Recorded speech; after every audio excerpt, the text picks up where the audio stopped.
her, she's always been heavily into it, and she taught me all sorts of things like, you know, when you wear a dress, it's cut with bias, which means that it's cut diagonally, sewn diagonally, makes you longer and skinnier, and just... Wait, cut on the bias? It's cut on the bias, so longer, and just all different things like that, but, you know, my mom has fabulous coffee deliveries that she's had since she was a little girl, and I used to get all my hairstyles from this Fidelity Swim book from the 60s, and it's just, you know, I take little bits from everywhere, because I've been traveling the world since I was 3 months old with my dad on tour, that you kind of, you know, people, I even notice people don't dress the same here as they do in New York, and people in LA don't dress the same as they do, you know, in London, so I pick up different things everywhere.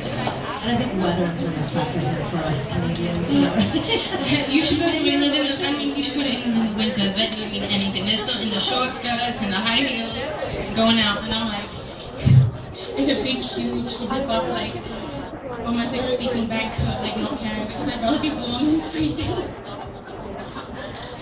So how about a little rapid fire? I'm down. Here. Are you good? Yes. Okay, so what's the craziest thing you've ever worn in the name of fashion? I've worn some really crazy stuff. Gosh, in the name of fashion? Well, there's a couple gifts that keep on giving that I will never be able to, like, they'll never let me forget it, if you know what I mean. Like, there was this one day that I thought I looked amazing, and I bought this wig, and it looked like something from Hairspray, huge. And I put this pink dress on, and I went to the Clive Davis party with my friend that is a drag queen, and we both walked in there, and everybody just looked at us like, what are you doing? And at the time, I thought I looked amazing. But it's one of those things that whenever they, like, Kelly Osbourne fashion with that picture always comes up, and I'm like, no! And there's this other one where, you know, when I was younger, I was like, the more eyeliner I put on, the more everyone will know how angry I am with the world. When a little bit, that's my eyebrows, actually. When it's a real point, like, because I shaved them all off for that way back then. Very 90s. Aging myself. But I put so much on, and I was like mid-sentence. I can see it when you picture. So it kind of was like this. And this picture shows up everywhere, and even you Google my name, it's one of the first pictures that comes up, and I'm just like, oh, please. Well, you know they're all going to do that now. I know. Their iPhones and their... Literally, it's the worst thing ever. You know what? You felt good at that time doing those things, right? So then you live and you learn. You just look back and you say, and that's something that, you know, everyone needs to learn as a woman, as a human, as anyone. Learn what makes you feel good. If later on you realize it was a mistake, then you've learned something from it and you want to do it again. Don't dress because you want to try to think you look good. Don't dress because you think it will make you more popular. Wear what makes you feel good, and that takes courage, and that's why I love material.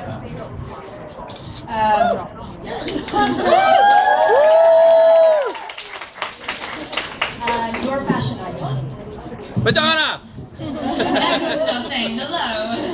But it's so hard to say. Your mother?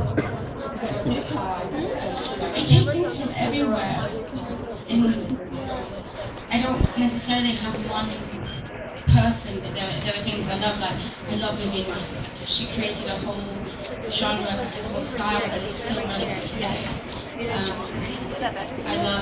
love Gwen Stefani. You know, I love Lady Gaga. The way she dresses, she pushes boundaries and puts bravery back into fashion, which I respect and love so much. You know, there are things out there from all walks of life, but you know, I mean, suits like the oldest and stuff like that. I like to call it the drunk Marilyn, that I like, where she's always a bit messy. That's a bit I like. Yeah. Sexy. God forbid anyone was ever to catch on fire. That never happens. What is the one thing that you would say? One item of clothing that you would say? Well, you can only grab one thing. When I was first asked this question, before I said nothing, because then I could get a whole new wardrobe. which would be great, because all of the stuff that I've worn that I really love, that have been a memorable experience for me wearing that dress, is all in storage, so that, you know, when I get older, if I ever have children one day, hopefully I'll be able to pass it down. But when I really think about it, there's only one thing I'll take. And there is a nightgown my mom used to wear when she was pregnant with me. And it has Mickey Mouse on it. And it's kind of like Minnie Mouse. It's like my Minnie Mouse Moo Moo. And she gave it to me when I got older, and that's probably one piece of clothing I'll take. Okay, so your closet, I'm sure we can all imagine, is massive. Right? Do you know? Your wardrobe room. I just got my first big fancy grown-up apartment, and it's the first time I've had a walk-in closet. But I work heavily with a charity called My Friend's Place, and it's for because in Hollywood they have the largest amount of homeless youth in America. It's 4,000 homeless children just in Hollywood alone. And so once I've worn this stuff and I can't wear it again, they have a room where the kids can go in and pick 5 items of clothing a day. So if they need to get ready for a job interview, or trying to get their lives back together. So once I've worn it, I send it over there. Well, that's so awesome. You guys are all learning from that. Because unless it's something that's like really special, then I'll save it. But most of the stuff I do send there because. So you're not really a repeat offender. I am a repeat offender, a huge repeat offender. But it's like that one thing that, like, it can be anything from like something that I found at Target that I just love. Target. To, a huge design label, but it's like that one thing. But most of the time, if it's something that I've worn on, Fashion Police, and I can't wear it again, then I just give it to them.